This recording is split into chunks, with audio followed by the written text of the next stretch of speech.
First, you have some time to look at questions 1 to 7.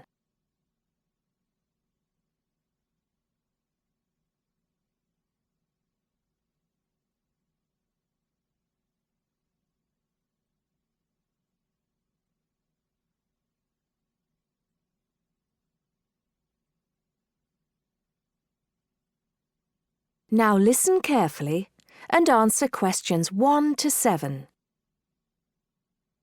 Today, it is well known that CFCs, or chlorofluorocarbons, can do immense damage to the ozone layer, which protects the Earth from harmful radiation from the sun.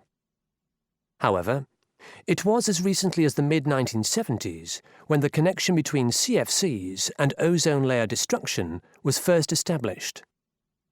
The story starts back in 1957, when James Lovelock invented the electron capture detector. This is a machine that can detect very small amounts of a chemical compound in the atmosphere.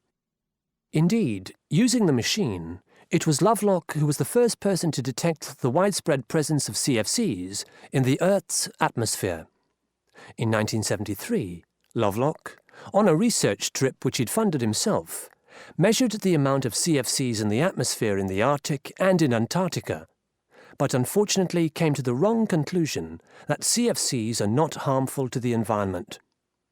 Following on from this work, though, in 1974, Sherry Rowland and Mario Molina published the very first scientific paper on the connection between CFCs and ozone depletion. This quickly prompted the world's first ban on the use of CFCs, which was enacted in 1975 by the US state of Oregon. Further bans followed. In 1978, the United States and several European countries banned the use of CFCs in spray cans. CFCs were still allowed to be used, though, for refrigeration and in solvents.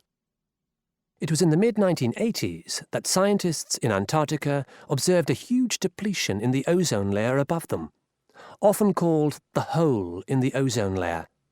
This led, in 1987, to the signing of the Montreal Protocol, which called for further reductions in the production and use of CFCs, and then, 2 years later, to a European Union agreement to ban the production of all CFCs by the end of the century. Before you hear the rest of the talk, you have some time to look at questions 8 to 10.